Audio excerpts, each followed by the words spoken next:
All right, folks. Looks like we are live. Somebody let me know in the comments if you can hear me.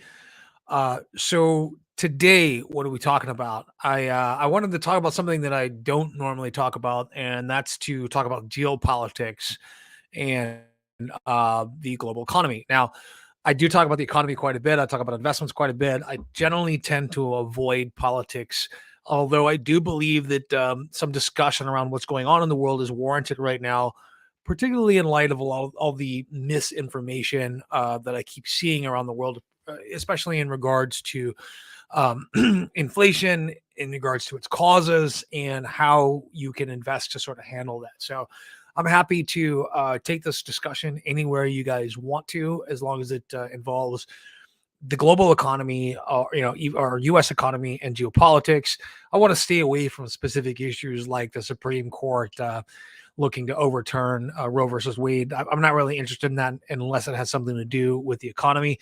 But happy to talk about that. Anyway, let me know, like I said, if you guys want to talk about anything in particular when it comes to stocks. There's a lot going on in the news right now, especially in terms of global supply chains. And I think there's a lot that's being misunderstood. So, yeah, once again, the super chat features are on if you guys feel so inclined. I haven't done a live stream in a while, so kind of happy to be back. To be honest, I've been extremely busy lately, and being live on the internet with people watching is actually kind of a relief compared to everything else that I have to do. So let's talk a little bit right now about inflation. And I think I'm going to talk about a couple of funds and one central concept that you guys might want to talk about when it comes to beating inflation over time, and something that might do well in this inflation period, things that have done well in past inflationary periods, and a sort of investment that it's kind of a, at least it's not it may be a win-win for you, but it's probably not a lose-lose for you in terms of hyper inflation. So now look, it's a pretty scary concept out there, and I'll admit that I was pretty slow to accept that inflation was going to stick around for a long time, but stick around it has, and we are starting to see this mirror the 1970s a little bit more. But let's remember, folks, it's never going to be an exact repeat of what happened in the past. The Federal Reserve has different tools. They're reacting earlier than they did in the past, and things are going to look quite a bit different. And thank you, Eric. Eric M says the voice of reason is back. If you guys don't know, my whole shtick is I don't really get emotional about things. I don't really get irrational about things. I provide my opinion. It's usually fact based. If it isn't, you guys are free to call me out on that. But I don't get hysterical in anything that I do. So let's talk about what's coming next when it comes to inflation and the Fed meeting in May. Let's be honest and let's set expectations here. Even if the Fed raises interest rates in May's meeting by that full 0.5%, it will likely slow inflation down, but it is not going to stop inflation in its tracks. That is because the causes of inflation, as always, is very complex. It's not simple, and it's not simply the US money supply. Inflation is a global phenomenon right now, and it's related to supply shock. So, what can we do about it? How do we invest around yet another economic challenge? And we've seen plenty of those in the last 3 years. So, in this live stream, and I'm probably going to make a follow up video kind of encapsulating these ideas again, I'm going to make two suggestions about your portfolio, and I'm going to share at least the names of 4 different funds that you may want to take a look at on your own in order to do your own due diligence and make an informed decision as to whether or not this strategy is right for you. But today, let's talk a little bit about the causes of global inflation, at least today's global inflation, and what it isn't. What it isn't is something very simple to explain. All right, it's a global phenomenon, and no nation on earth is escaping what is essentially the scourge of sabers and penny pinchers at this time. Folks that like to save money in a bank account and pinch pennies, those are the ones that are going to be hurting the most because their purchasing power is eroding. Now, there is never a single cause for global inflation like we're facing today. There have been a bunch of other times in history since World War II that we've had these periods of inflation, really only 5 or 6. But inflation is a multifaceted phenomenon with diverse causes.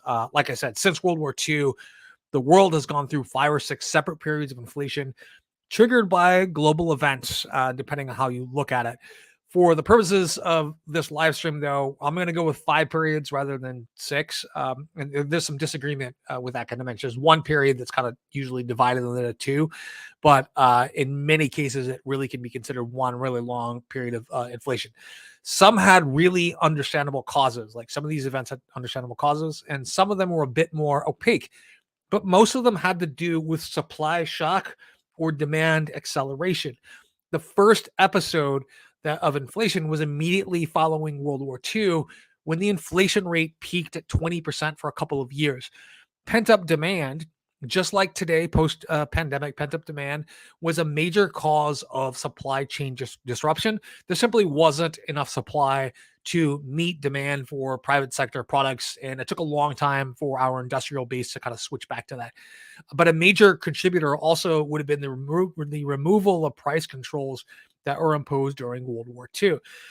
This is something that we don't have an issue with today, because we don't have price controls around anymore, or wage controls like we did in past periods of inflation. So that really didn't last for very long, though, and it kind of calmed down by about 1948. However, we only had like 2 years of calm before we had the second period, which was during the Korean War. The Korean War followed pretty closely on the heels of World War II, just 5 years later, and it had every appearance at the time of being a much wider conflict, and really it had the appearance of possibly being World War III. And folks remember that past wartime rationing and supply shortages during World War II, and they rushed back into the market to stock up on things that they thought were going to be rationed, and that caused huge issues with the supply chain. So it was well understood by the public at that time that industrial production would shift back to military materiel, causing shortages in the private sector. That's something that I think that in the case that NATO goes to war, I think that's something that a lot of Americans just don't understand, is that a lot of our industrial production would switch back to military materiel. And we would definitely see further disruptions in the supply chain for things in the private sector. And because we're a capitalist society, prices back then rose because there wasn't enough supply to meet demand. The same thing would be true today. Very much non-capitalist price controls and wage controls were reimposed by the government in that Korean War period, and it did not stop inflation. And curiously, the end of price controls this time around in 1953 didn't seem to cause any acceleration in inflation as well, which seems counterintuitive. Okay. And that's one of the things that you have to keep in mind when it comes to inflation, is a lot of it is actually counterintuitive. Let me see here. The third period of inflation was an exceptionally long one, and in my opinion, and well, not just my opinion, but the opinion of many economists with greater authority and knowledge than me, they think that this long period really began in 1969 and ran through 1982.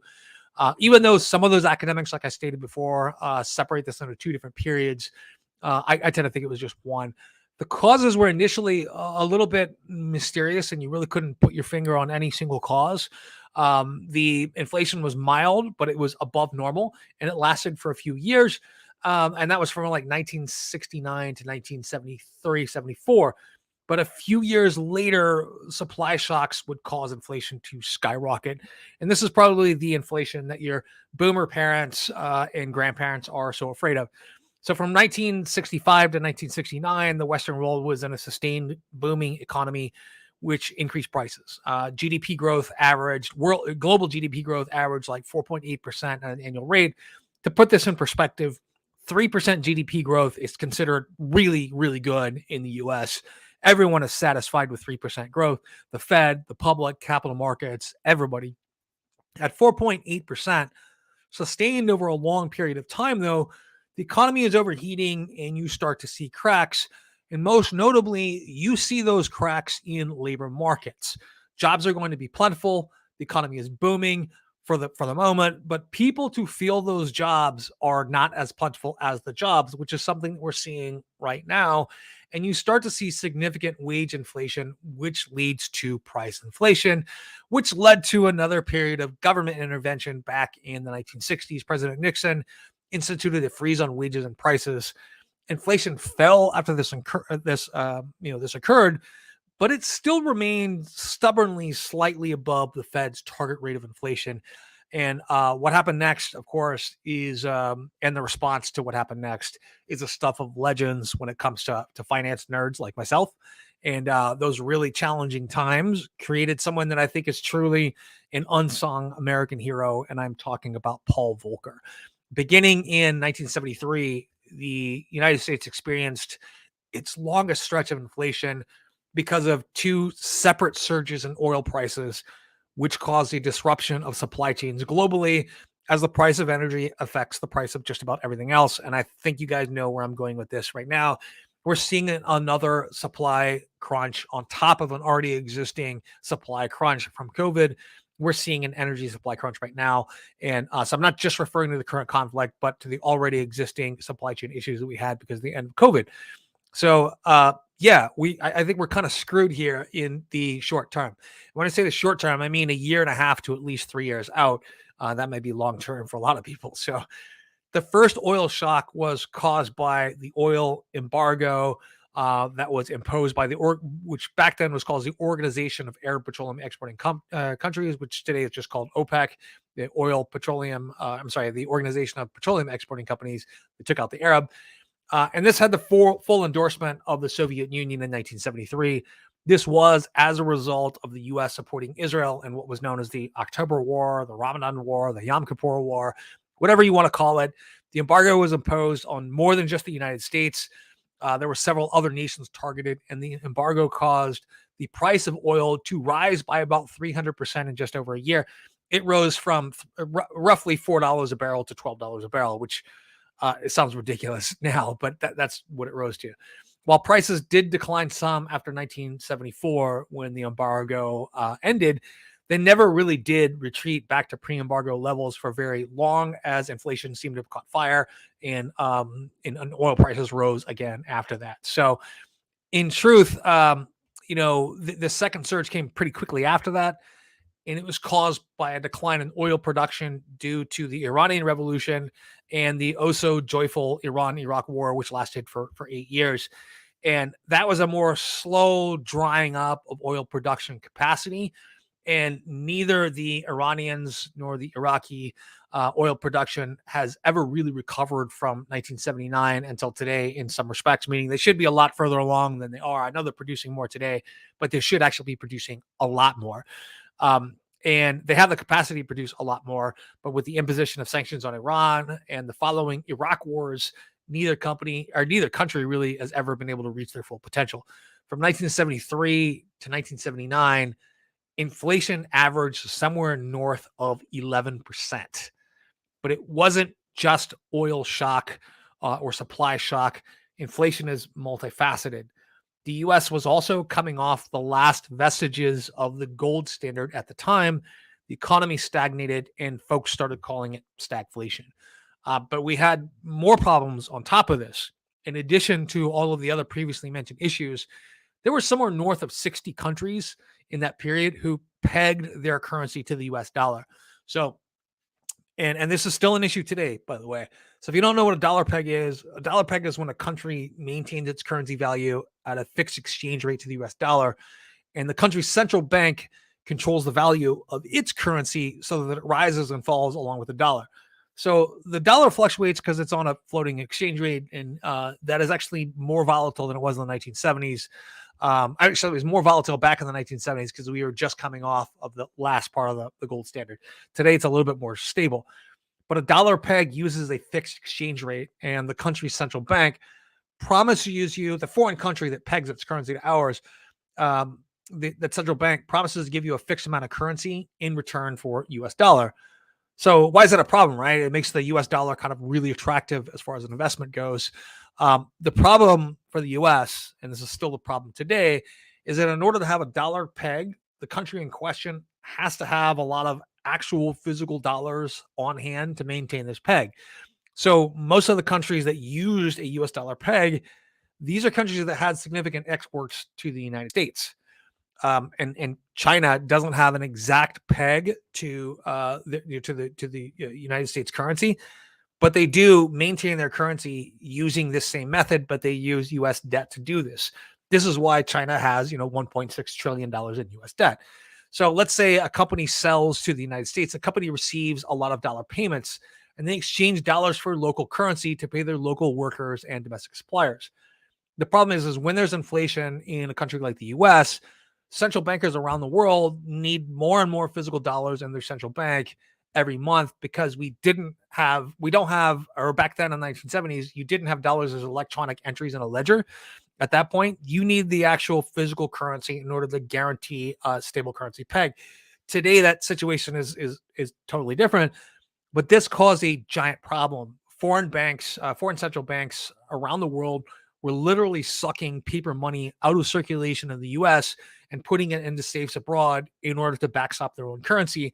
And there was actually a shortage of actual physical paper money in the US, and the Treasury was forced to start printing more currency just to keep liquidity in the economy, right? Think about when we had the so-called coin shortage during the pandemic. Everyone was saying there was a coin shortage. There wasn't really a coin shortage, but there kind of was that back in the 1970s, and the Treasury was forced to print more money, and that caused inflation as well. So you guys can see right now, inflation is kind of a monster. It doesn't have a single cause. There are lots of things that contribute. And what does the government do to solve this problem? Well, that's kind of the scariest part of all at that time in the 1970s was nobody really knew. No, seriously, that's actually the truth. So remember, in previous periods of inflation, the Federal Reserve really had limited tools at their disposal, and there was not a lot of ways to manipulate the money supply or to slow the economy or to stimulate the economy. Their response was generally to raise interest rates a little, impose price controls and wage controls, and grit your teeth and bear it until something else fixes the problem, which capitalism being an extremely flexible system, generally that solution is going to emerge over time. So in any case, the Volcker solution, which ultimately solved our issues with inflation, but created another issue, which we will talk about as well, that should be looked at as a blueprint for what comes next today. Now, let me be clear, though. Jerome Powell is no Paul Volcker. I don't think he has the political courage to be a Paul Volcker, and he doesn't really need to. Jerome Powell has the benefit of hindsight here. He can look at what Paul Volcker did. He can act more decisively and far earlier than Paul Volcker was able to do. And as a consequence, he's probably going to be far less reviled than Volcker was in 1980, although Volcker's really well regarded today. In 1979, Paul Volcker was appointed the chairman of the Federal Reserve by Jimmy Carter and began his well-known campaign of hiking interest rates up to ludicrous levels in order to bring inflation under control. And it wasn't just hiking it up to ludicrous levels, making it really expensive to borrow. There was an ulterior motive. So it temporarily crushed the economy, of course. And I think we're looking at an economic slowdown here this year. And by the end of 1981, 2 years after that campaign of raising interest rates started, the unemployment rate in the United States was almost 11%. From 1979, the Fed jacked interest rates up from 11% to a whopping 21.5% by June of 1982. So just for an example, I looked this up. I looked up bank rates from back then. In September of 1981, you could have gotten a 30-year Treasury bond at a 15.21% annual yield, right? I looked up like bank rates, CD rates. I looked up, and so you could have bought in 1981 a bond for 30 years yielding 15.21%. That's amazing. It would have finally expired in like 2011, right? That's amazing. For 30 years, you got 15.21% on your money. Interest rates were so crazy from 1980 to 1982 that you could have gotten a 3-month CD rate in December of 1980 at 18.65%. A 3-year CD rate paying an annual rate or an annual percentage yield at 18.65%. This was the first time in U.S. history that the Fed used its toolkit not to gently push the economy in one direction or another, but to really crush economic activity and reduce liquidity. Not surprisingly, central banks around the world revisited their policy of pegging their currency to the U.S. dollar by holding physical dollars, and many countries abandoned the currency peg altogether, which is what we want them to do. We don't want them to peg. Based on the way trade works, we want the U.S. dollar to be slowly devalued over time, between 2% and 3% a year. It makes our exports to other countries gradually less expensive. It makes our imports from them gradually more expensive. So it's supposed to lessen that trade deficit. So these treasury yields, though, with their the treasuries with their juicy yields, started to look really attractive to these foreign banks and could serve as an alternative way of propping up local currencies. And the US Treasury back then was all too happy. This is the origin of our debt crisis, by the way.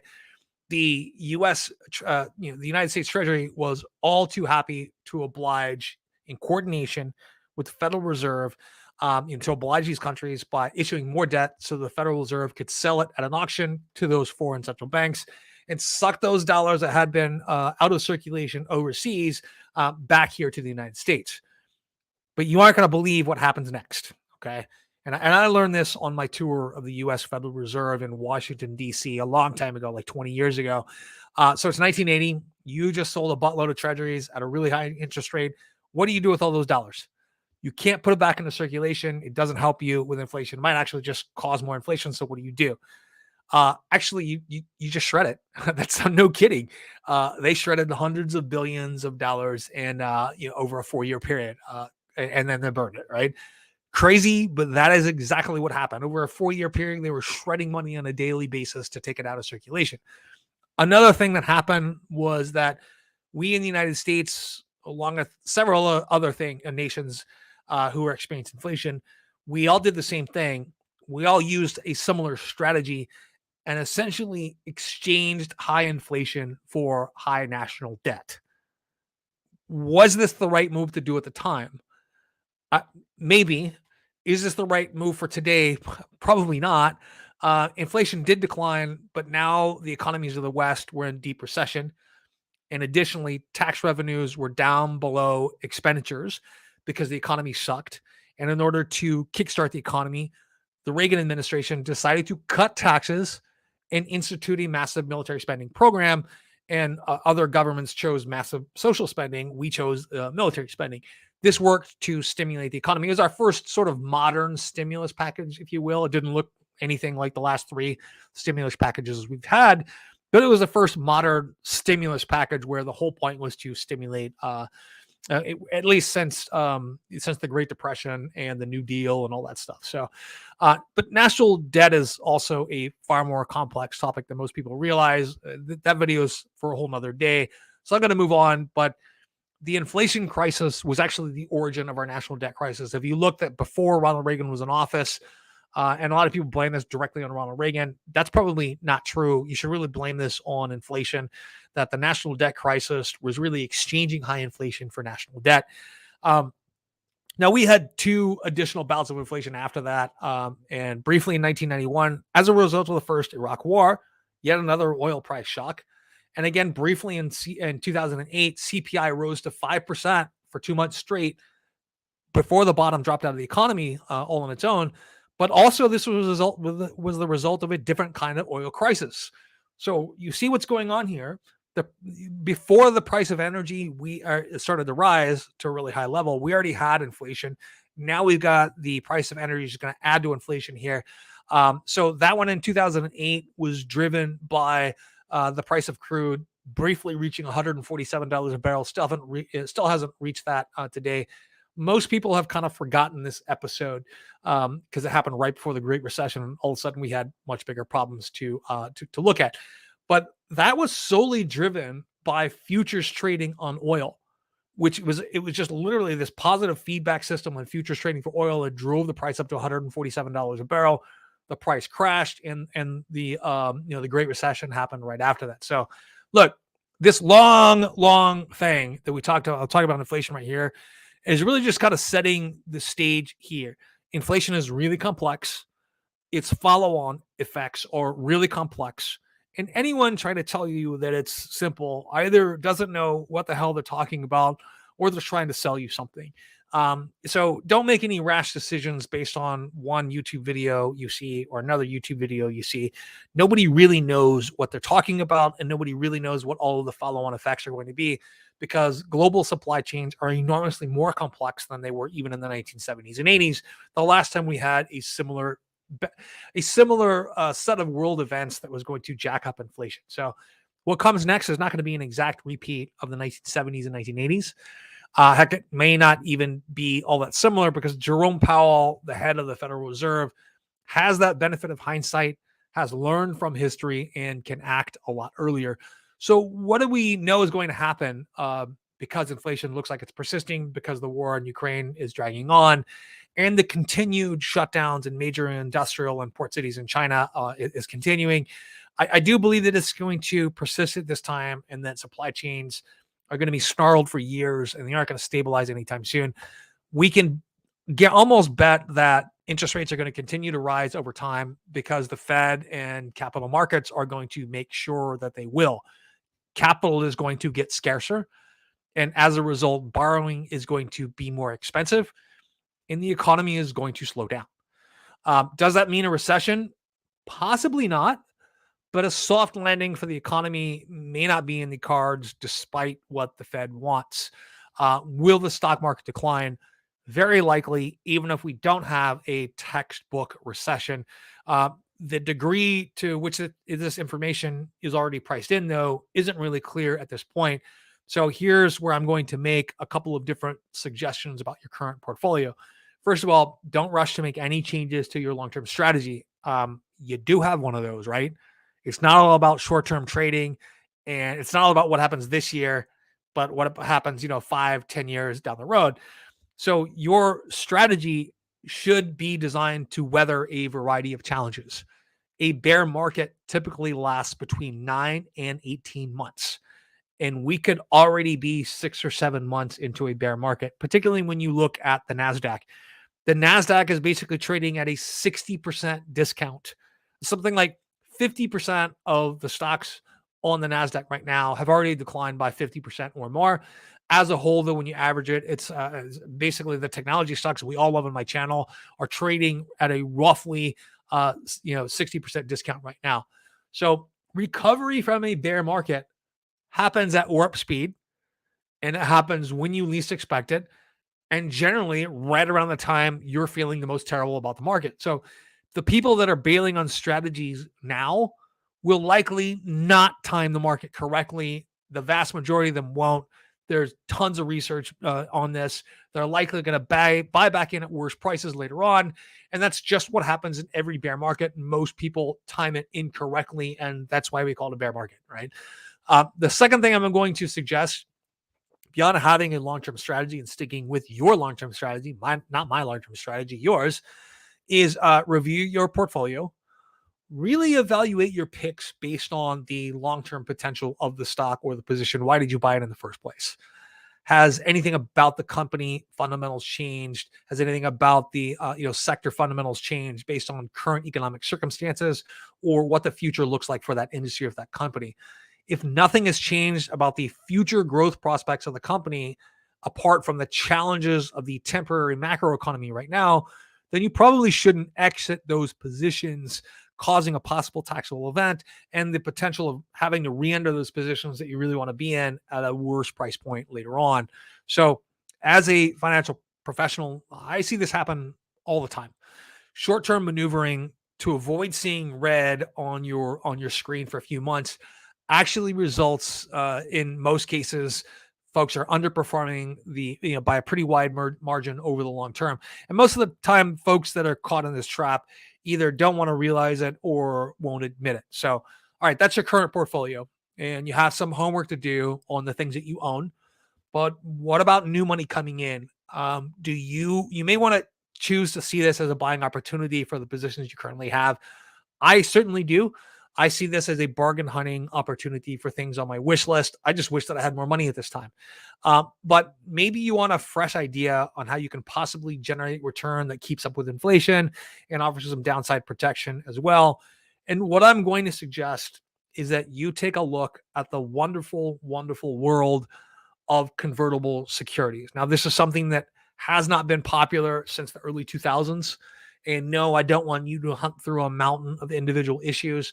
I want you to consider a few of the higher yielding closed-end funds that offer you the benefit of owning convertible securities along with significant diversification and some credit quality control. And specifically in this live stream, I'm going to name 4 of these funds for you to research on your own. Just as a reminder, I don't have any affiliation with these companies. I don't actually hold any of those. I am looking at probably buying some of those. But why convertible securities? Well, convertible bonds have hybrid characteristics.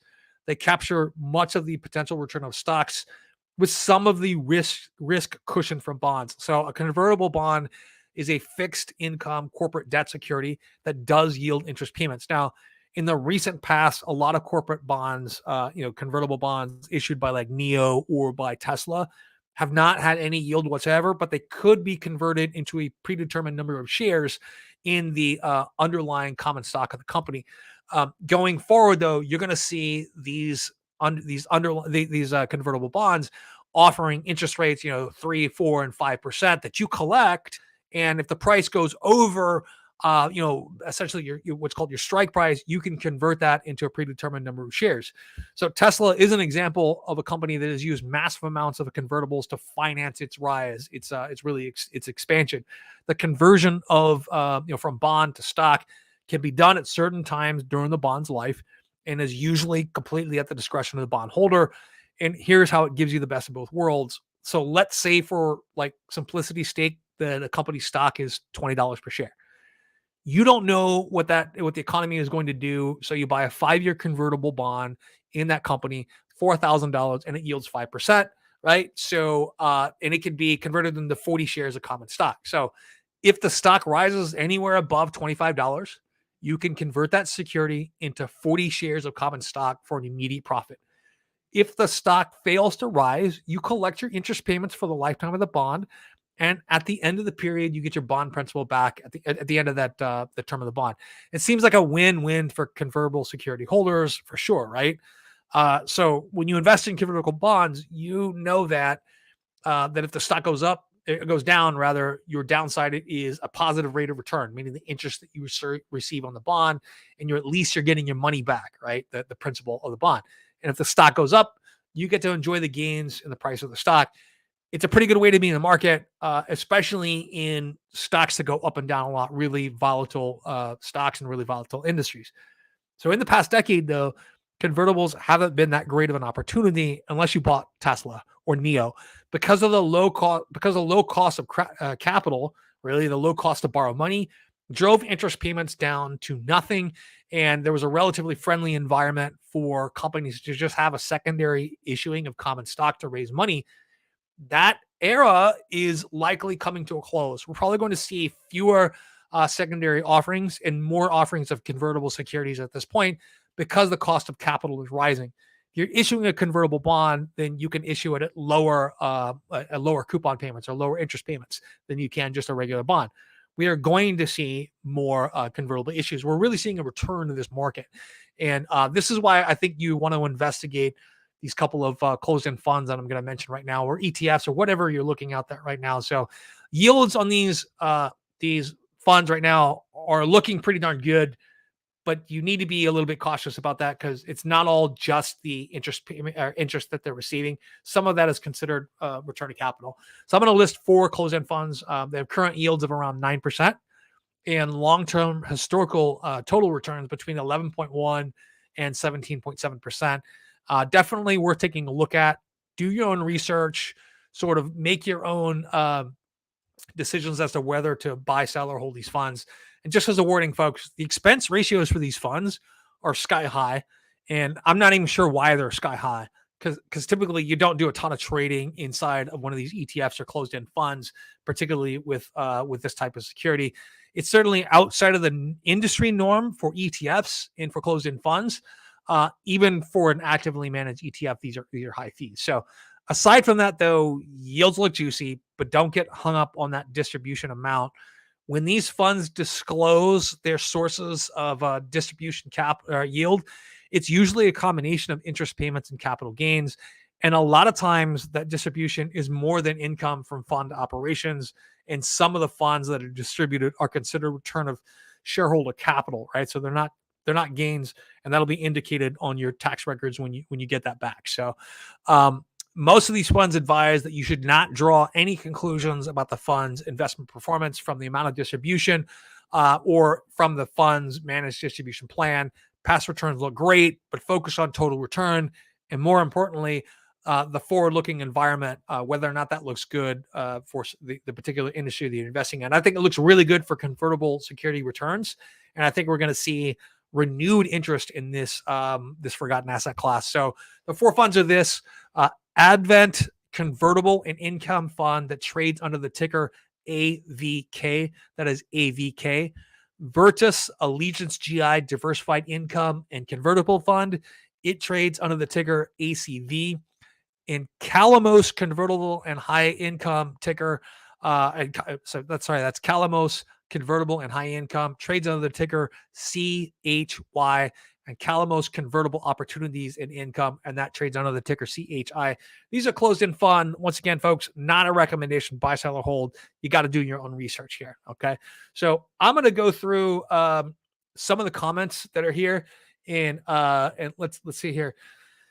Eric M., are things looking up economically speaking? I think that, I'm normally a really positive guy and normally very optimistic.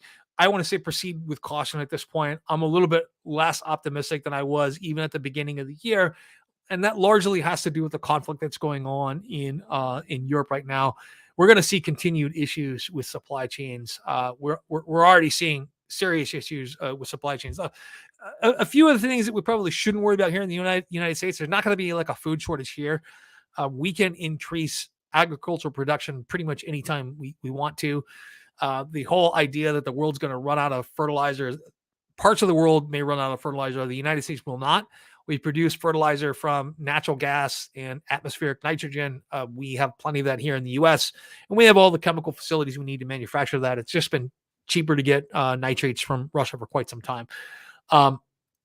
So we're looking at disruption in supply chains and prices rising for food, for things like wheat, flour, and it actually might provide a pretty good opportunity for U.S. corn farmers to introduce corn as human food stock rather than animal food stock to a couple of other countries.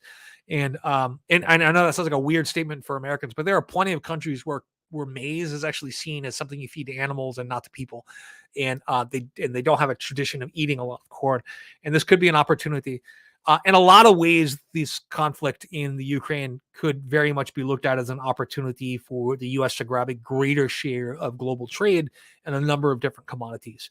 And I'm saying that with being completely mercenary here and trying to leave out any emotion or any moral judgments on what's going on in the conflict in Ukraine, although I have plenty of moral judgment, so I'm not going to answer unless you guys ask me.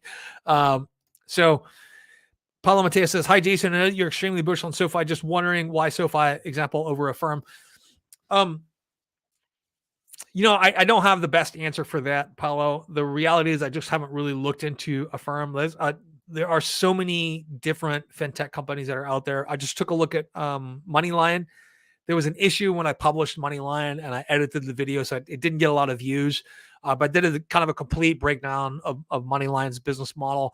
And Moneyline and SoFi are actually really, really substantially similar. The difference is you have to pay for a lot of Moneyline services, and you can get all of those for free all across. You may not be able to do it in a unified manner. It may be cross-platform, but you can get everything that Moneyline offers for free somewhere, right? And they charge you on like a subscription basis for that. So, but just for a couple of other reasons too, they're not bringing a lot of things in-house. But Affirm, on the other hand, I just haven't done enough research on them. One of the other fintechs that I'm looking at right now, I just can't think of it, but they recently dropped to well under $100 a share. I just can't think of the name of it right now. It's one of the lending platforms, the new lending platforms that's out there. So Morgan Stanley's Mike Wilson indicates the S&P 500 will drop to 3,800 or even 3,460, 700 points further down. What's your opinion about that? Strategas research partners echo with this. So I don't really think that these estimates are good for anything other than getting clicks or getting people to read your articles.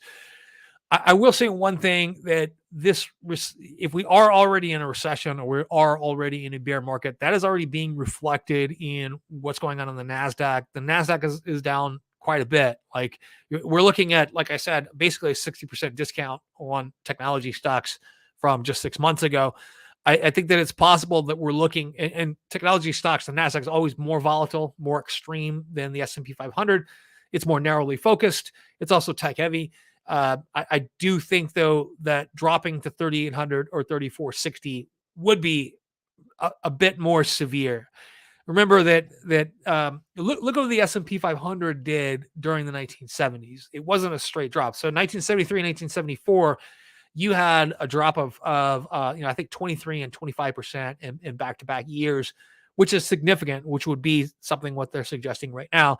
But the economy is not exactly the way it was back then. But after that, you saw a pretty significant rise. Now, if you own stocks on the Dow Jones from 1966 to 1982, you basically didn't make a dime. The Dow Jones in 1966 hits 1,000. It hits 1,000 again in 1982, and then from 1982 it takes off. So for that 16-year period, you basically didn't make any money. The story is completely different when you own the more broadly diversified S&P 500. And if you look at a couple of like the Franklin Templeton funds or the Templeton mutual fund that's out there, you look at, they had a strategy that very closely mirrored the S&P 500. And because of the underlying support of dividends back then, which dividends were higher than they are today, that fund consistently made money over time and outperformed the Dow Jones significantly. And you saw, even though we were in that high inflationary period, you saw consistent outperformance over other stock indices. Partially because, like I said, the underlying dividends, which is not true today. Underlying dividends back then comprised about 30% of your overall return of your portfolio. Today, it's closer to 15 or 20%. So I would say that forward looking, we're probably looking at stock market averaging instead of the close to 9%, 10% we have over the last 30 years. We're probably looking at closer to 7% over the next decade, because we're lacking a lot of that underlying dividend income, which is being used to, you're reinvesting. So yeah. So Jason, are Tang stocks a buy right now, or do you think the bottom is, so with T replacing F and N being replaced by Nvidia? Man, okay. So with T replacing Facebook and N and Netflix being replaced by Nvidia, what is T? I'm sorry. You'd have to. Okay, I've seen so many acronyms lately, so I'm not sure what the T and Tang means. I'm not even sure that Netflix is dead right now. So if you guys are worried about what happened with Netflix and their loss of subscribers, so also remember that Netflix predicted this back in January, and it had more to do with their production schedule and sort of return to work than anything else. And I do think that their loss of subscribers may continue, but it's actually temporary. And I think that now they're just in a constant battle to maintain market share with other networks, with other streaming services, and they no longer have quite the monopoly that they did before. And it's going to be really a war in terms of production. Who can produce the better content? I think that we're going to see a number of these streaming services go away and become a lot less important. People cannot afford to have 4 or 5 different subscription services. I'll be honest with you, I don't have any. I have none of those. No Netflix, no Amazon Prime, no any of that stuff, because I had it for a while, and then it became like $50 a month. It was just as much as having cable, and on top of that, I had to pay my internet. I'm like, you know what? I'm not doing any of it anymore, and I just gave up on TV altogether, on that sort of entertainment altogether. So, I think that you're going to see some consolidation here really quickly in that industry. So let me see here. Eric M says, I've been all in on O&G since the fall as I seen extreme tightness in the oil market. So yeah, I think short term we are looking at pretty, even now, I think short term we're going to look at pretty good returns in the oil and gas market. A survey that was recently put out with to oil executives indicated that the number one reason that oil companies aren't drilling right now is because they're more focused on return of shareholder equity, meaning they're more focused on returning with dividends, money back to shareholders, And there have been massive investments in production and massive investments in capital in the oil industry over the last 10 years or so, but they're not looking at increasing oil production anytime soon. They're all looking at what happened in 2008 when we saw that huge decline. And not only that, they're looking at a more gradual decline because of the adoption of electrification. They're just not sure where things are going right now. So the focus has been to return shareholder equity, and not to start drilling. So I think that's likely to change if gas prices fuel prices may remain consistently high over the next couple of years. Also, remember at the end of April was the expiration of the last agreement signed by the Trump administration to limit production. So that expired at the end of April. We're probably going to see a bump up in production here. Although we are, because of the rerouting of supply chains now, and the fact that it's taking Russia a lot longer to get its oil to market because of sanctions. And let's be clear, everything that Russia is pumping is still going to get to the market. It's just going to take a lot longer to get there, and it's going to be more expensive for them to sell it. Okay, and they're going to make a lot less profit doing so. And that's just the way we are looking at doing things with them. But we're probably going to see an increase in production probably by early September or so. I think that in one form or another, hostilities last in Ukraine for a while, and until Putin is dead, basically, we're not going to see sanctions lifted from Russia. It's just not going to happen. So, yeah, I do see continued. Like long-term wise, I'm not enormously positive on the oil and gas industry. In the short and medium term, I do see it as positive. And that has kind of changed. I've been slowly, so since I got my professional start in the oil industry, I've held tons of oil stocks for years and years and years. And over the last 2 years, I've been slowly divesting myself of my oil holdings. And and I still have tons. It's hard for me to get rid of it all at once. But long-term wise, I do see that those investments have kind of reached a secular peak at this point. Meaning that this is the most that oil is going to be used, and we're probably going to see a decline. I don't know if we peak this year. I don't know if we peak 5 years from now, but it's coming pretty soon. So, Bob Johnson says the T is Tesla. It's kind of hard for me to say no to Tesla, Bob Johnson. That's literally the largest holding in my portfolio, and that was entirely by accident. So Bob Johnson says a firm is just a buy now and pay later. So by the full service fintech service company. Yeah, seems pretty straightforward to me. Yeah, I didn't know. I said I haven't researched much about the firm and whatever else they do. I still can't think of the name of the other company that I'm thinking at, which is an AI lending platform. Upstart. Upstart was the name of the other company that I'm looking at right now. Upstart is starting to look really, really attractive. Especially when you look at the composition of their loan portfolio. I want to see what it's going to look like though when unemployment spikes a little bit. I don't know if you guys remember what was it? Lending Club and Prosper.com. Like I got involved in Prosper.com like as soon as they came out. I started making like these tons of microloans. And I even kind of stayed high up there in terms of their credit worthiness of the people that I was loaning money to. And something like 20% of the loans went bad in that portfolio. And luckily it wasn't a lot, and every loan was like $25. But 20% of those loans went bad in my portfolio, and it actually crushed my return over time. And then I had some weird limitation with one of the companies I worked at. They wouldn't let me buy and hold any of those anymore because it is considered a conflict of interest. So I had to leave the account alone for years. And it didn't really recover till like after 2017. I started making new things in there. So when you have a company that's focused on personal loans and they're doing everything by AI, some of this, the way they vet their clients, I think that some of that still has to be tested by a really poor economy, right? Whether or not that loan portfolio is really going to be good enough to survive. So yeah. Michael Will says, do you have any UK stocks, and do you have any thoughts on the Ftse 100? So I don't have any UK stocks as individual stocks as far as I know. I probably hold most of those through developed market international ETFs. And I think I have like I think it's a Wisdom Tree international mid cap and international large cap dividend paying stock. I do like the international dividend paying stocks at this point. I think that in an inflationary environment, they are going to do fairly well. Their returns have dragged compared to U.S. markets over the last 10 years or so.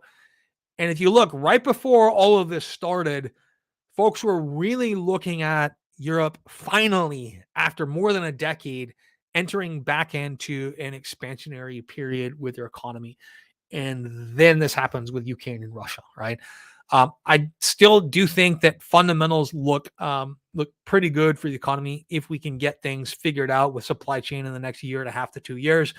And I do think that me shifting some of the funds that I have, meaning taking a portion of my ETF portfolio, probably moving that into developed market, international, mid cap, and large cap is probably the direction I'm going to go in. I want to create some underlying income in my portfolio. Let's say I want it to produce more in the way of dividends. I'm focused still on total return, but I want it to produce more in the way of dividends and take that dividend and make riskier investments. So, yeah. So the wealth mindset says, love your content. I hope we can collaborate one day. Hey, contact me via my email. It's usually at the end of all of my videos. I'd be happy to collaborate with you. Especially doing live streams. Lately, I've been so busy that the hours that it takes to edit a video after I shoot it, because I'm not, for some reason, I stutter a lot and have to reshoot things when I do the videos. I'm better on a live stream. Anyway, happy to collaborate anytime you'd like. So, Eric M says, it seems that Ukraine can win with unlimited weapons from NATO. Wonder how long Russia will drag this out for if they could get desperate and do crazier stuff. So, yeah, let's talk about that for a moment. Let's talk about that for a moment. So, what I think is going to happen, and I don't generally delve into politics here, although with the inflation discussion, I tried to keep that as non-political as possible. I don't know why inflation is considered a political issue, but the war is certainly a political issue here. On May 9th, what is likely to happen is that Russia is going to announce a full mobilization of its economy in order to go to war in Ukraine. So how much of their economy they can really mobilize is the question. But if you guys remember your history, when they mobilized their economy to fight the Germans, it was terrifying. They moved their entire industrial base over the Ural Mountains, out of the range of German bombers, and they just made stuff upon stuff upon stuff. They made millions of T-34s. Now, there's a couple of things. Number one, they don't have a port to make ships in anymore. That was mostly in Ukraine. Number two, I don't think a lot of people realize what happened with the sinking of the Moskva is that, and it remains to be seen, but it looks like they lost a core of trained personnel for their Navy. Like the Navy is always, any military with expertise in technology, techniques, and traditions, that is always sort of a living organism, always in danger of being wiped out. And what happened with the sinking of the Moskva is that a lot of their specialists were taken out. Their Navy is it's never going to be the same, but it's not going to be at full strength for years, maybe decades, because a lot of that store of knowledge was actually lost. A lot of that store of expertise was lost. A couple of things happened. When they took over the Crimea, they thought, hey, we're going to get Crimea, we're going to get Sevastopol, we're going to get their shipyards, and we're going to get all the personnel. Well, a lot of the personnel just left. Like, even though the Ukrainian naval personnel, the Russians thought they were going to stay there, they left and went to Ukraine, even though Ukraine really didn't have a functional Navy at that point. So a lot of the experts that Russia thought they were going to get didn't go to Russia. A lot of the other experts that they did get were on the Moskva, and there may have been as few as 20 survivors from that out of the 550 or so on board. You got to remember that water was 48 degrees Celsius when the boat sank, and it was the middle of wintertime. So amazingly, a lot of folks aren't considering this, that it's that store of knowledge and expertise that is gone. They're not going to be able to project their power anymore outside, and they're not going to be able to project their power as well outside of a couple hundred miles from their home ports. Secondly, the means of production are owned by about 4,000 oligarchs at this point. A lot, which is very unlike what it was like in World War II, which is one of the reasons they were able to mobilize their entire industrial base. A lot of the wealth that they've been accumulating over the last 20 years has been pushed out to to the Western world. This has basically been the formula for becoming an oligarch in Russia, which is you make friends with the right people. Those right people give you a job opportunity. You make money by stealing from the population, and then you push all that wealth out to London, to Miami, to New York, or Los Angeles.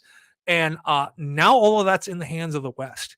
So that's one of the ways the global economy is supposed to help make wars not happen, which we tend not to go to war with countries we're actually trading with, or to shorten wars because now we are able to keep a large part of the money that you kind of pushed out here to the West. So it's not clear that a mobilization will be the same degree of mobilization that they were able to have in World War II. That was absolutely terrifying.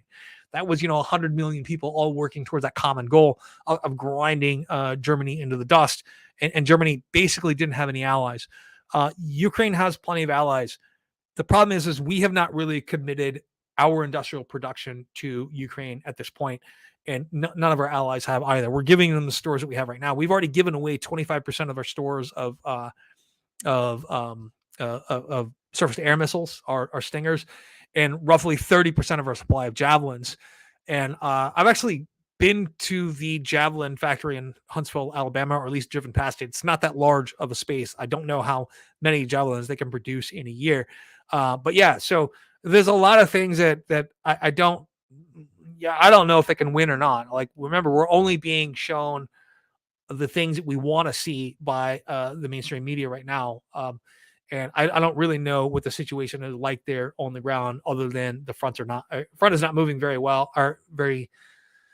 is not moving very quickly. And Russia may do what they did to Aleppo, which is simply artillery walk their way into whatever they want to by grinding people down just by producing, artillery shells and inching their artillery forward. So, yeah. So, Jason, there's a Reddit conspiracy theory being voted up on residential housing being bought up by cash buyers. This is part one. Except that these are U.S. retail investors that have taken collateral loans against their stock gains from 2021. It could lead to margin calls against retail buyers. So I'm not a huge fan of conspiracy theories. I wouldn't necessarily call that one a conspiracy theory. I think that it's likely in a lot of cases. I actually have had the opportunity to see two of these, not in my practice, but in someone else's practice, where someone that seemed relatively reasonable took out, $120,000, $130,000 against their portfolio in order to, on margin at like 9% interest or something ridiculous like that, in order to buy a house. Now, this house was in, not Oklahoma. It was in like Ohio or something like that. So it wasn't enormously expensive, but it was a property that then ended up paying for in its entirety, not borrowing again on that. And the portfolio was also like $1 million or something like that. Remember, margin is limited to roughly what you can take out is limited to about 50% of the overall equity value of your portfolio. I'm sure there's a few people that have done that. I'm sure a few people are going to have margin calls. I don't think it's going to be a massive wave of those. So, but that's an interesting theory. I wouldn't call that a conspiracy theory. I would call that more of a likelihood, but for probably a pretty small percentage. It's not a vast army of U.S. retail investors out there doing that. One of the big reasons for the lack of inventory in this point is how is basically the cheap supply of money keeps pushing prices up. So even if you sell your house, where are you going to go? And this is a discussion that I was having with a couple of people in our local market here, is that we have plenty of people that want to sell and move up, and they're just not able to do that. Even if they sell their current home, they can't move up into something else because prices are just rising so quickly. So, Bram says, great show. I lived through most of these inflationary periods, although I don't remember the Korean War inflation other than CPI being compared to 1947. Oil energy has an S-curve adoption. When countries hit 2K US GDP per capita, energy usage goes vertical. 4 billion people in that S-curve. Supply should remain tight. The easy oil has been drilled.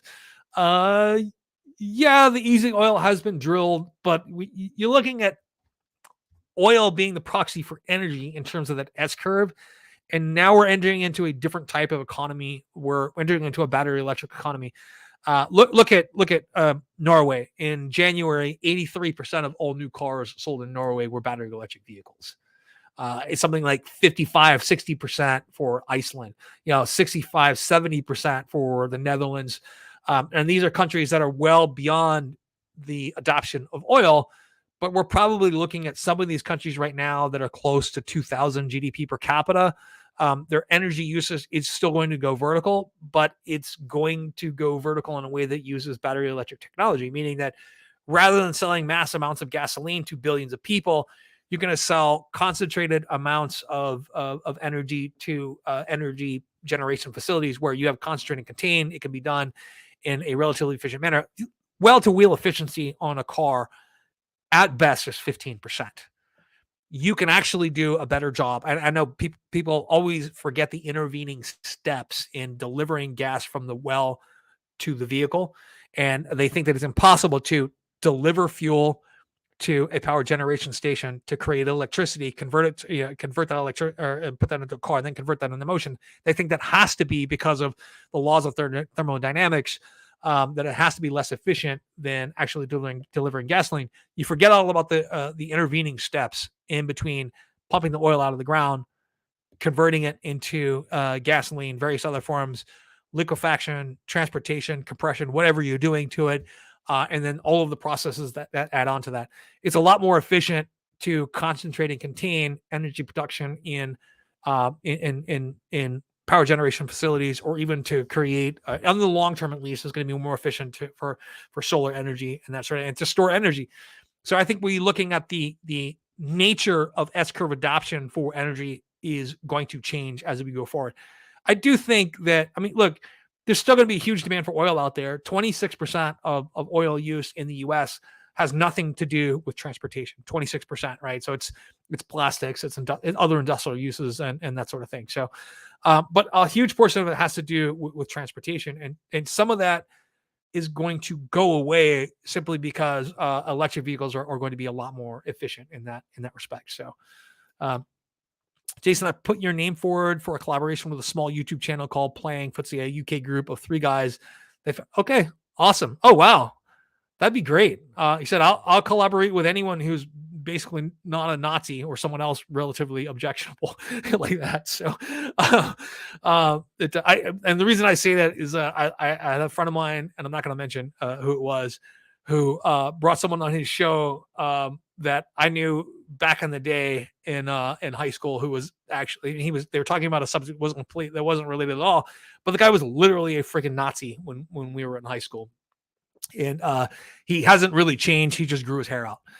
But this person was not aware of that. So I'll do a background investigation on them before I accept anything. So Eric M says, I think the best thing that NATO could do is to take away Russia's highly educated, allowing them to immigrate to the US or Europe. I'm sure lots would take that deal. That plan is already in motion, Eric. So that's the plan that we used at the end of the Cold War to sort of rob them of their ability to compete in the future. We offered H-1B visas. The H-1B visa is our secret weapon. Me calling that the secret weapon is not necessarily my idea. That's actually, I got that from Michio Kaku, the famous astrophysicist. Now, Michio Kaku likes to repeat himself a lot, but that's one of the things that I enjoy hearing. It is true that our one advantage over the rest of the world is the fact that if you come here, you're not likely to get murdered by the government.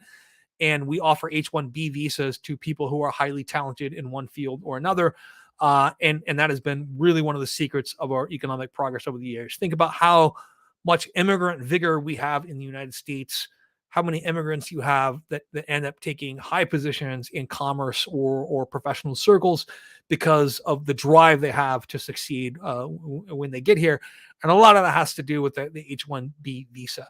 So, we will be offering, I know that's already on the table. That is something that I heard at least one congressman talking about in an interview, going to offer 2 to 3 million more H-1B visas to Russians for engineers, scientists, doctors, and the like. So, Jason, any thoughts on mortgage-backed securities creating commercial property crisis where the lowest tranche, highest risk portions want notification but not getting it? Yeah, and this is something that I've actually been predicting, and not just me, but people have been predicting since roughly 2016, 2017, that an apocalypse for retail properties is coming. Now, there was a bit of something that happened that no one was expecting, the sort of like zombie mall phenomenon. You guys can look that up, where there are certain types of businesses that don't do well in e-commerce, like Ross Dress for Less is a company that because of their really tight margins. So one of the things that people don't understand is that, yes, you have Ross Dress for Less going out there and they're buying some clothes and TJ Maxx and Kohl's and all that. Yeah, those are they're buying some clothes that are like errors, or or a little bit ugly or something like that. But in a lot of those cases, the clothes are actually deliberately produced for Ross. They're deliberately produced for TJ Maxx, deliberately produced for Kohl's. They've just done so extremely, extremely cheaply. And their margins are very, very tight. And they make all their money on volume, right? And low service. That's how they make their money. And low labor costs. You can't put those businesses online, and that's one of the reasons why you see Ross Dress for Less or Dollar General, and you think these businesses should all be online. They won't actually be more efficient online because returns. People return so much online, right? So we thought that there was going to be this huge drain of retail businesses based on the fact that everything was going to move online, and not realizing that there was actually plenty of retail businesses where online just doesn't make sense. And you have the zombie mall phenomenon where now malls are filled with basically like one Louis Vuitton store where they can sell online, but you still need that exposure to that product somewhere in a major city. And then everything else is filled with companies that really can't go online because their margins are too tight, right? And they can do more by having a brick and mortar location. So that sort of retail apocalypse was predicted for a while. What's coming now is the office building apocalypse, which that was also expected. Also, I started hearing discussions about this in 2016, 2017, but it was expected further out in the future. And that was really accelerated, I think, by almost a decade due to COVID. I've been waiting for people to work from home for a long time. I thought it would happen a lot sooner than it has happened. And I was wrong about that. But that changed once COVID came along. I would say that roughly a third of the people that went home during the pandemic are never going back to work full time in an office. They don't want to. They're just as efficient not being in the office. And I think that most people are going to return to like a 4 days a week, 1 day a week in the office, 3 days a week, 2 days a week in the office, something like that. And I think that is probably what we're looking at for the future. So yeah, I do think that lower quality properties are in trouble. They're not going to be able to refinance because prices are getting higher, and we are going to see defaults on loans in commercial portfolios. And let me tell you why this is really, really bad. A lot of companies that survived 2008, 2009 without needing a bailout were banks, basically regional banks, a bank like Union Bank of California, for instance. I think it's called UBOC now, or I don't know what it's called now, or it's just called Union Bank now. But they basically were a fairly large regional bank, but they only had about 4,400 house loans in all of California at that point. That was it. There was an entire portfolio in 2008. Most of the portfolio was actually commercial loans, and it was real high credit quality commercial loans, and it was like retail properties and things like that, and office properties. And they thought they had a really good portfolio. This time around, portfolio composition is not going to look great. You've already seen hurt in returns in those portfolios since the beginning of 2020. New businesses aren't choosing to go into that space. We're also seeing like WeWork, like new startup companies aren't going out and signing 36-month leases in office spaces right now. They're going to WeWork for a short-term contract to see if their business idea even works. And it's also like an awesome creative and collaborative environment. And there's other like Regis office space and all. If you guys have never worked in a WeWork space before, it's actually pretty cool. Like everyone there, of course, is younger than me, but it's actually a pretty cool creative space. It's a great place to get ideas, great place to network. And I really see this as kind of the future of it's not the future, it's the now of startups, right? This is how startups get started now. If you're in the service industry, is you do it through like a WeWork setting. So yeah. So Bob, I really think that there is something to this. There is going to be a commercial property crisis. I think it's, I had this sort of like long range vision talk with my fishing buddy, who is a big real estate investor. and he manages like huge projects all across Southern California here. And years ago, we were talking about Tesla and autonomous driving and office space before the pandemic. We're like, it's going to be in the future where we won't even own cars. We'll have a subscription to Tesla. We'll pay like $200 a month. We'll walk outside of our house with our phone. Our Tesla will self-drive its way to our house. We'll take that Tesla wherever we need to go, drop it off. We'll take another car home. Who knows what car it is? There'll be no one in it. It'll all be self-driving. And at nighttime, when demand drops for those Teslas, they're all going to go back and park in that unused parking space. That's going to be the only way that these unused office properties are able to make money, is by leasing out their parking spots overnight to Teslas, self-driving Tesla cars that don't need to be driven anymore. I think that is the world that we're heading to in a lot of ways. I really do. And I think that retail space, the retail apocalypse is already well underway, a little bit less extreme than we thought because of the whole zombie retail phenomenon. But also, I think that it's just beginning in other commercial properties, particularly like office buildings. I think it's just beginning. And I think a lot of those office buildings are going to be turned into parking lots, basically, for EVs. Yeah. So let me see. I heard that EVs require 5 times the metals of ICE vehicles. Is that true? It's very hard for me to believe we can scale EVs to tens of millions by 2030, as most believe. Overall metals, no. Certain types of metals, yes. Scaling, really, it's the production of lithium that's going to be the bottleneck here. And it may not always be lithium. Like I can envision pretty quickly that cars on the lower end of the economic scale, meaning that don't need a range of over 210, 215 miles, I think fairly rapidly within the next 10 years, those are going to be sodium ion batteries, right?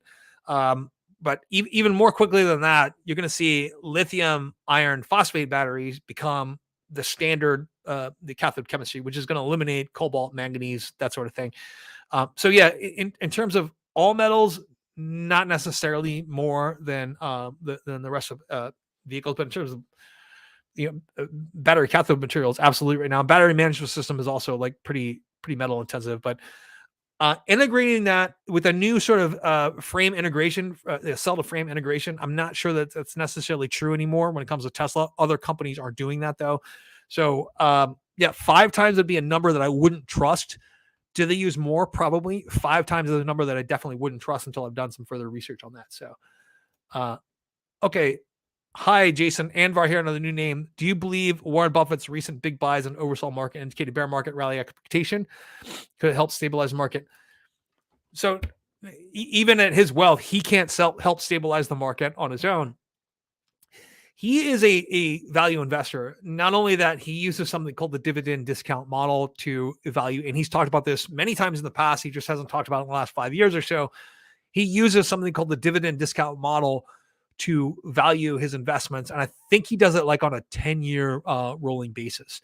So all he's done right now is plug the numbers into the dividend discount model. And now a lot of companies have passed over from being expensive to fairly priced. And he's really disciplined on how he does that too. Now, he's made a few investments over the last 10 years or so that are really surprising me. Like Snowflake was one of the big surprises for me. BYD, not one of the big surprises for me. When you go back in time and you sort of look at the reasons why, and it was really all about battery production is the reason they bought into BYD, not about EVs. It was all about battery production at the time.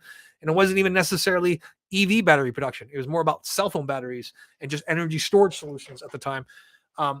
That investment totally made sense, and he's done exceptionally well over the last decade or so in that. So when I look at whether or not this is going to support the market, no. I do think the market is oversold, particularly technology is oversold in the immediate term. Yeah. So it's oversold in the immediate term here. When you look at 9 months, 18 months down the road, not necessarily so much. So any thoughts on the arbitrage opportunity for Activision Blizzard or Twitter? Buffett has bought just under 10% of. So here's the thing with the Twitter acquisition here.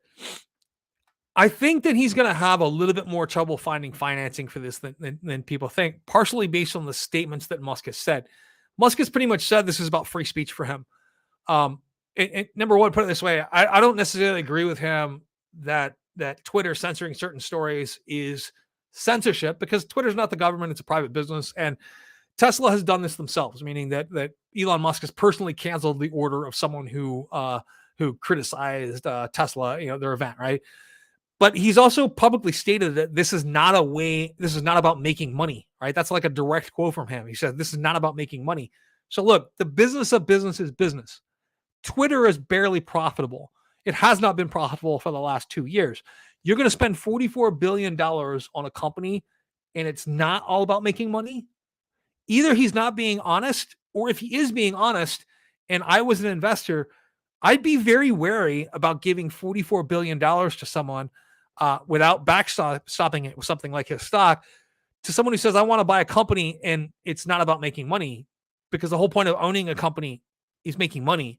And anyone who says it's not about making money is not telling you the truth, right? So, and maybe I'm wrong about his motivations. Maybe it is about, so if it is about preserving free speech and it's not about making money, then you probably won't make money. And I think he's going to find that the pressures of managing content on the platform, meaning what do you allow without it becoming a cesspool of Nazis, and what do you not allow and not become sort of the arbiters of what is correct speech. I think that line is too fine to draw and end up being the good guy. And I think that I think it's going to be very, very tough to do that. But I think that the financing is actually going to be really expensive. And that's going to be one of the major drags on Twitter's portfolio over the years. And it may not be that profitable investment. I know that Chamath Palihapitiya, I hope I pronounced that correct, has come out and said that he thinks this is going to be like a 2x opportunity for Musk and Tesla.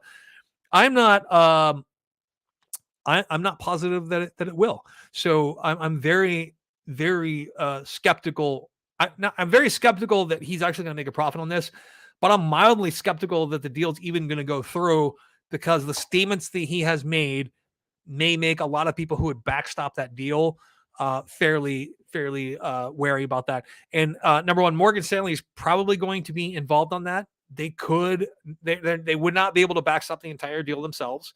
They would have to go out and form a consortium of people to fund the buyout. He's going to have to put up collateral to do that. Either he's going to have to sell Tesla shares now and put up cash, or he's going to have to use his Tesla shares as collateral. Either way, it reduces his stake in Tesla.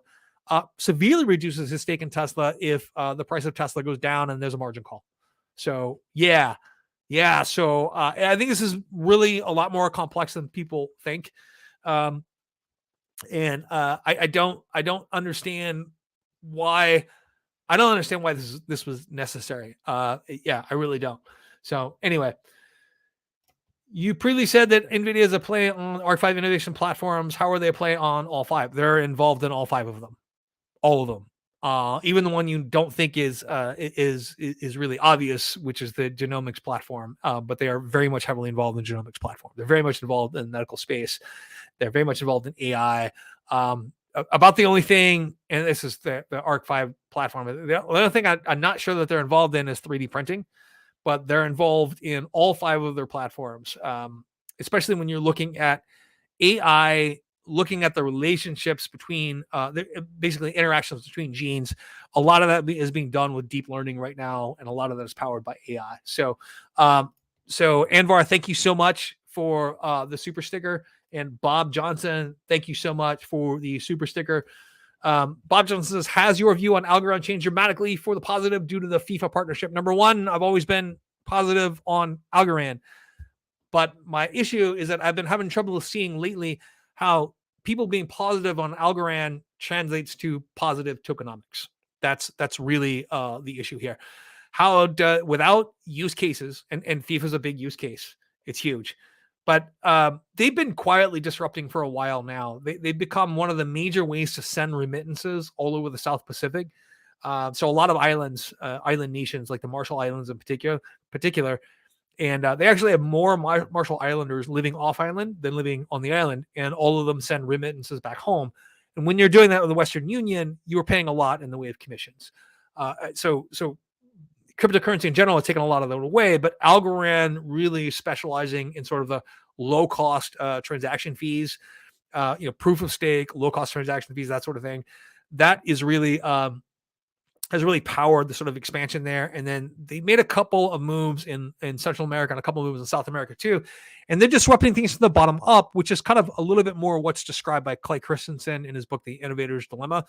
But with them stepping into the limelight with their partnership with FIFA, that does give me a little bit more hope for actually, it gives me a lot more hope in terms of exposure. Like a lot of even crypto people that I talk to, they know about Algorand, but they haven't followed it that much. What we're probably looking at now is a lot more people who are neophytes, who are soccer fans, who are going to know about Algorand. So yeah, I am pretty happy about that. Oh, Michael Will says I was referring to the arbitrage opportunity, making a profit on the current share price and the offer price.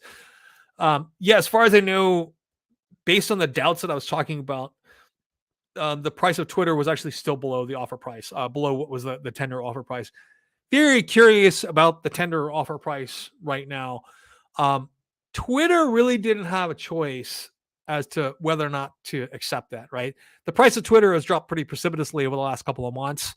And the offer at $54 a share, if you're talking a year ago, that may have been really, really low. But at this point right now, and where it was made, basically they had to take that to the board, and the board had to make that something that the shareholders could vote on, or they're going to get sued for not taking it, right?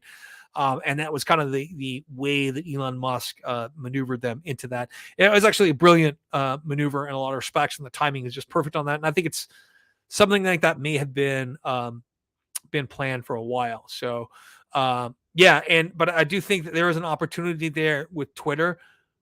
Where that falls apart is, what is the price of Twitter going to look like if the deal falls apart, right?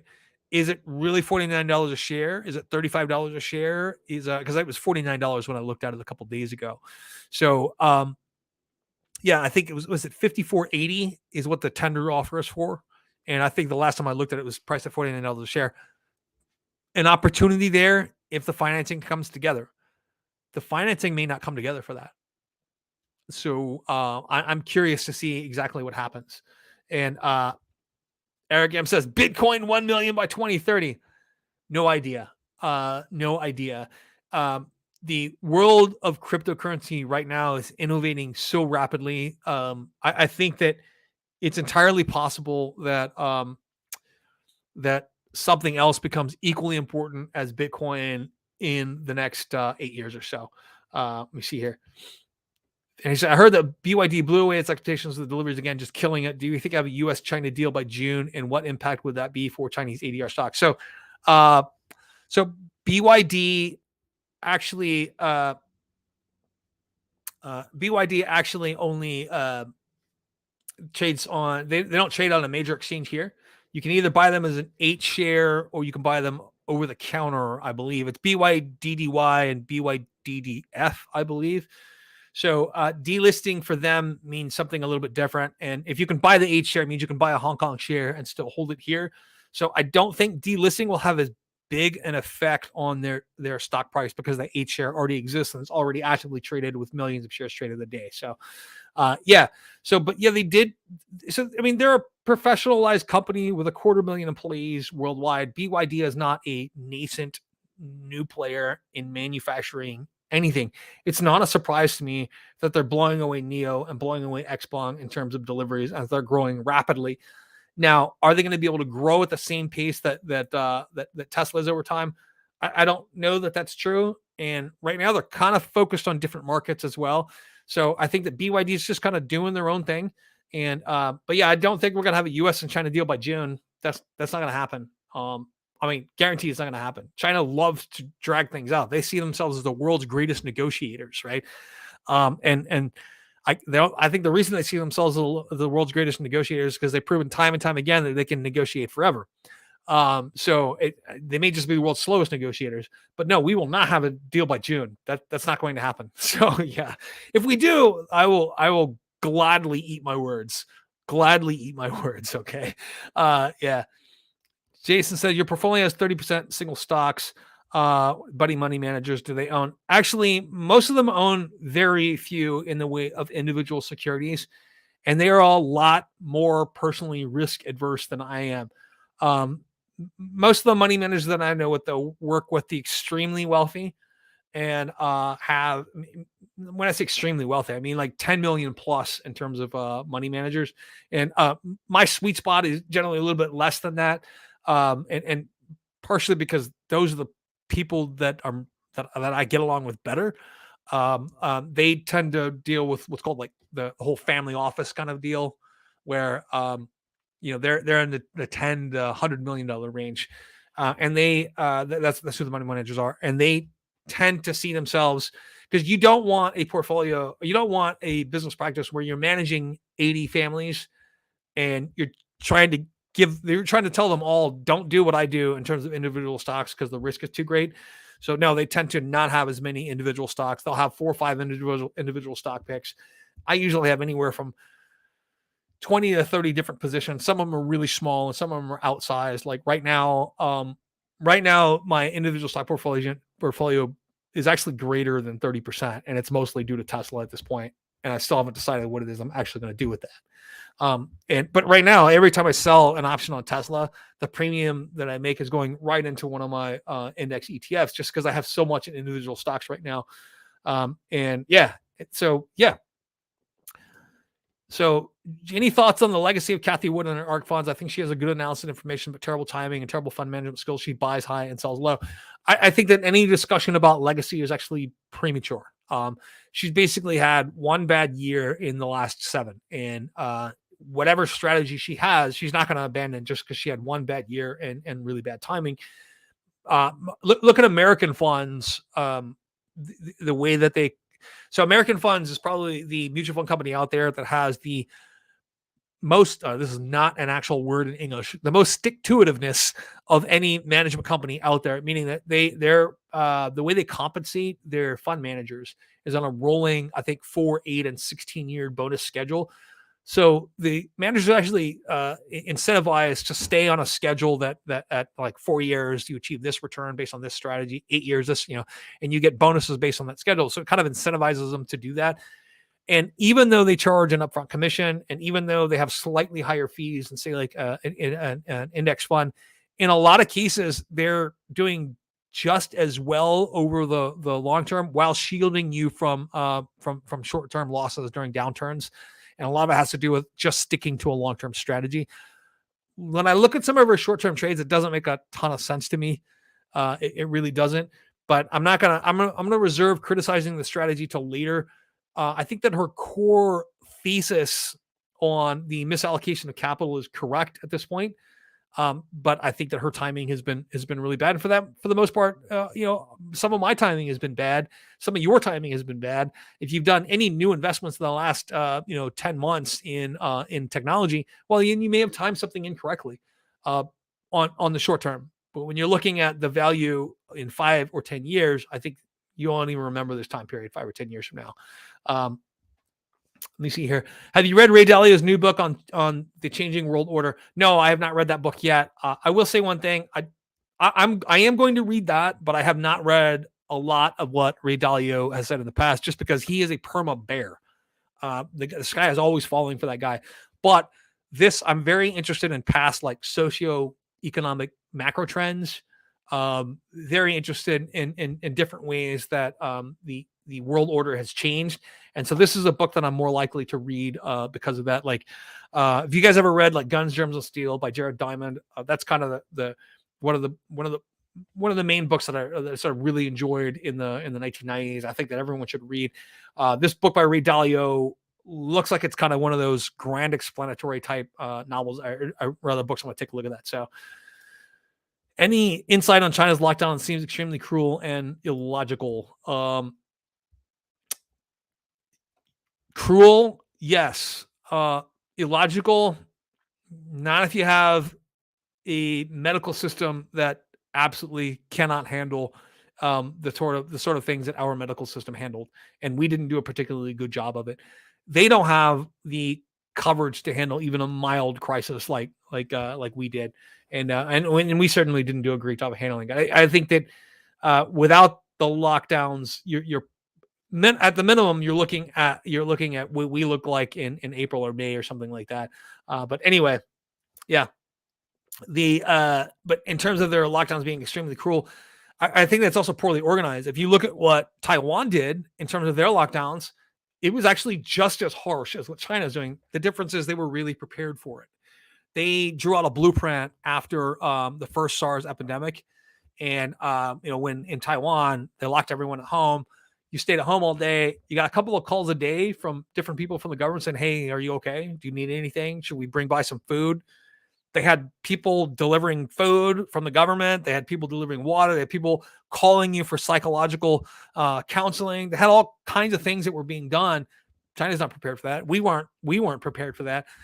Taiwan, South Korea, a couple of other places were absolutely prepared for this. That's the way you do it. Taiwan is 23 million people. It's not a small country. By I think it's 23 million people, and it's not really all that small. But they don't, and they have a lot more coverage in terms of the amount of like doctors, hospitals, nurses they have per population than China does. So they don't really have a choice in terms of locking people down, other than just letting people die. So I don't know if it's illogical or not. I'm going to try not to reserve judgment on what they do in that respect. And I'm not one of those people that won't criticize China for any reason because I want to go visit there one day. I'm saying that they have challenges that you and I don't know about. So yeah. I hope you eat those words, but in reality, you are correct. China loves leverage and long negotiations. So they've had more to lose now. Apparently, amounts no more probes into tech as well. Yeah. So, and I think also China is kind of riding high right now because they achieved one of their aims, which is to China and Russia are not friends. They were friendly because they had a common interest. But China has seen this as an opportunity, the crisis in Ukraine right now, as an opportunity to weaken Russia.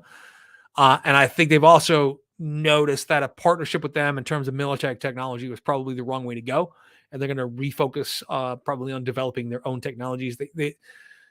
I think they realize what we didn't realize right now is we were taking the sort of things that we thought that Russia had on paper and saying that was true all throughout their force. Like, for example, like the Armada, the new tank that they probably have like 20 of those. Yes, it's a badass tank, but they have like 20 of them, and they're not committing any of those. Like the Su-57, I think they have 7 operational. None of those have been committed to Ukraine.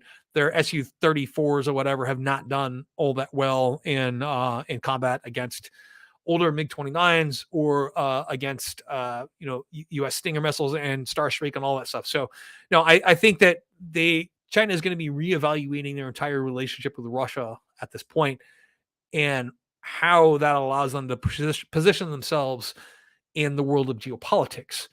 So, yeah, I think that our relationship with them is actually going to get better as a result of what's happening right now. So, yeah.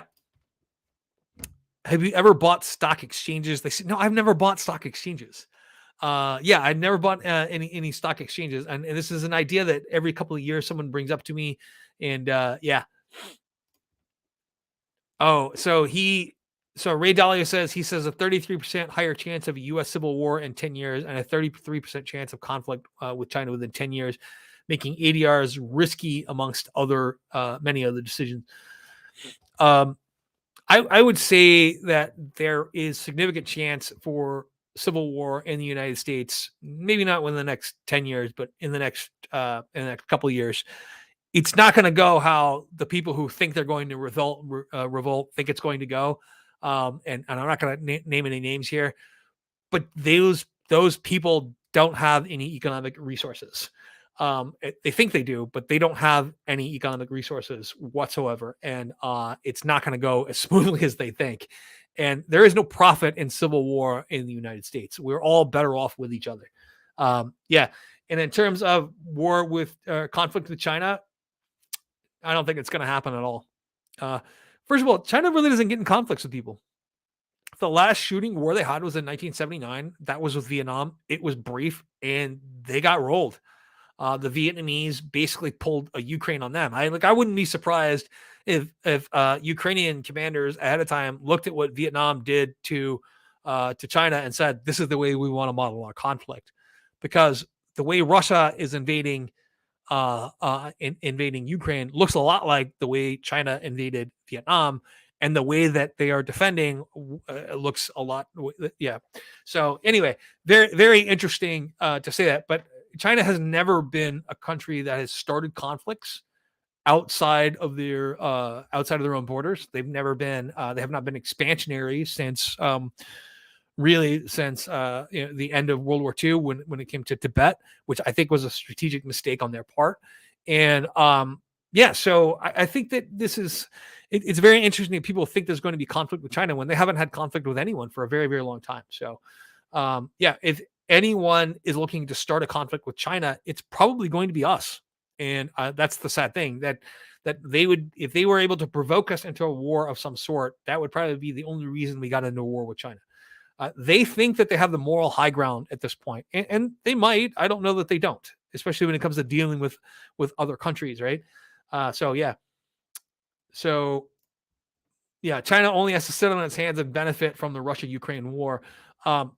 True, in all ways, they are the true beneficiaries of what's going on right now. So, Jason, you are on fire with geopolitics, market buddy. Well said about China being business strictly, not caring about supporting Russia-U.S. relations. More likely to improve. I agree. Yep. I think it's going to improve because it's in their best interest for them to improve at this point. And they know that some of the technologies that they've invested in, that they purchased from Russia, reverse engineered and made a huge part of their own military. They know that those technologies now don't work in practice, right? And they know that Russia cannot supply them in the numbers that they need. And that's the thing, China could supply them in the numbers that they need, but but if the technology doesn't work, it doesn't matter if you have a million of them, right? So let me see. China is still suffering from, or Vietnam is still suffering from Agent Orange. That wasn't the only thing we used there too. Ray Dalio has done a narrated video that's on YouTube summarizing his book. Okay, I think I saw a portion of that, or at least an advertisement for his book or something, which got me intrigued. I stopped listening to him a while ago because his message has relatively been the same since about 2005. And it hasn't changed at all. But this is new material that I think I would like to read. I really, really would. So, yeah. Anyway, I did not plan on being on quite as long today. And I'm coming to the end of the time that I have allotted. I have some other business I need to get done today. But I want to thank you guys for listening to me today. This has actually been mildly therapeutic, talking about this stuff. And I'm going to do a follow-up video on some of the inflation stuff that I did out there. So we'll kind of remain in there. And if you have any other questions, I might do another live stream later on this week. Thank you very much. Thank you for the super chats. I really appreciate it. And I'll see you next time.